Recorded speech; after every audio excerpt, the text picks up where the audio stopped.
Na luta que Jacó teve com aquele ser misterioso, que é um anjo, a Torá diz que aquele anjo não conseguiu vencer Jacó, e por isso ele usou um estratagema. Hoje a gente vai ver qual foi esse estratagema, por que ele funcionou, qual é o efeito que ele teve na luta. Eu sou Yair Alon, e esse é o Zohar Diário.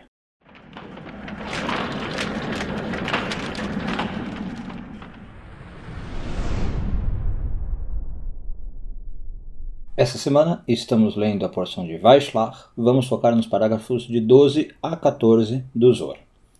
Mas antes de falar do Zohar, queria fazer uma pequena pausa para os comerciais, para os anúncios. Eu queria convidar vocês a conhecer meu novo livro, que eu acabo de lançar, Kabbalah e a Felicidade, falando então, obviamente, sobre a felicidade do ponto de vista de Kabbalah, o que é felicidade, como a gente pode atingi-la, e as descrições mais detalhadas, quem quiser saber preço, frete e tal, tem aqui no link que eu vou deixar embaixo do vídeo. Tá? Agora, em especial, o livro está em uma promoção de Hanukkah até dia 1 de janeiro, com frete grátis. Tá? Então, se vocês quiserem, corram, aproveitem, vocês vão pagar só o valor do livro mesmo, e ele manda para qualquer lugar do mundo, tá bom? Espero que vocês gostem da obra. Bom, feito o convite de lançamento, vamos para a nossa Parashá. Como a gente falou, a gente está lendo aí a porção de Vaishlach, onde é descrito a luta que Jacó teve com um ser durante a noite, que o Zohar explica para nós que é um anjo. E a Torá diz claramente num dos versículos que eles estavam lutando a noite toda, e o anjo não conseguia vencer Jacó, de jeito nenhum. Bom, aí o Zohar faz uma pergunta, por que não conseguia? Um anjo, por definição, por natureza, a gente imagina que seja muito mais forte do que um homem. Ele tem mais força espiritual e mais força física. Se fosse uma missão dele vencer um homem, ele teria que vencer. Por que ele não conseguiu vencer Jacó? E o Zohar explica, mais ou menos na linha do que a gente viu nos últimos vídeos, que Jacó tinha atingido um nível de completude que não permitia que o anjo o atacasse.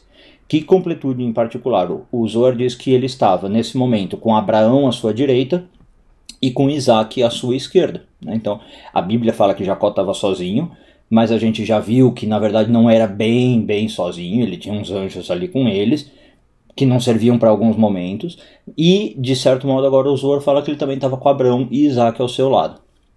Bom, o que a gente aprende daqui? Que quando a gente está assim com essa proteção, com essa completude, nada pode nos atacar, nem mesmo um anjo negativo, como era o caso.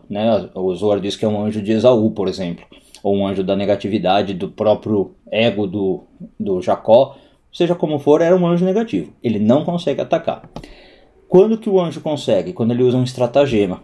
A Bíblia conta que ele bate na coxa do Jacó, dá tipo uma paulistinha, e faz o Jacó ficar manco. Ele segue com esse problema depois pelo resto da vida. O que é esse golpe na coxa?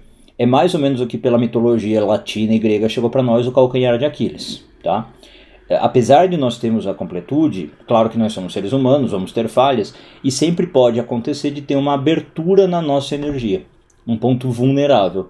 E é só quando tem esse ponto de falha, esse ponto de vulnerabilidade, que a gente pode ser atacado. Então essa é uma lição importante para aprender espiritualmente.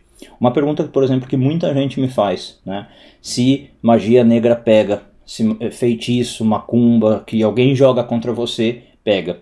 E aí eu falo, em geral, não pega. Se você é uma pessoa que está bem, está completa, por exemplo, está estudando uma linha de espiritualidade que te proteja, como quase todas elas fazem. No nosso caso, Kabbalah, Zohar, Torá. Você já tem uma aura natural de proteção. Agora, quando você deixa uma abertura de algum modo, aí essa magia pode pegar. Que aberturas que a gente pode ter? Por exemplo, medos, inseguranças, dúvidas, o ego, tá? Todas essas são grandes lacunas que a Kabbalah fala que deixam abertos os nossos portais energéticos, e aí a gente pode começar a ser atacado. Então, um outro exemplo bem legal, não é o Zohar que cita, mas só para a gente falar, símbolo dessa perfeição de que a gente está falando, dessa completude, é o rei Shlomo, em hebraico Shlomo, em português Salomão. O nome do rei em hebraico, Shlomo, vem da palavra Shalom, que é paz, mas que também vem de Shalem, completo.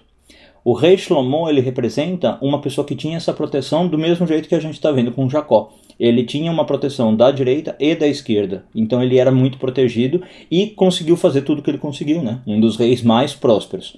Tem um momento depois, mais pro finzinho da vida, onde ele abre uma lacuna, de novo, como eu falei, somos humanos, estamos sujeitos a isso, e aí acaba estragando um pouquinho essa proteção que ele tinha. Mas essa é a lição que a gente deveria levar. Quando nós estamos íntegros, completos, energeticamente bem, saudáveis, que isso é feito basicamente sendo um estudioso de uma linha e sendo uma boa pessoa, basicamente com isso, você está protegido de coisas negativas como o anjo de Jacó. Quando você deixa margem, né, para dúvidas, inseguranças, medos, traumas, pensamentos negativos, ações negativas, aí você está deixando uma brecha para o lado negativo também poder te atacar. Uma boa semana a todos, Shabbat Shalom e tudo de bom.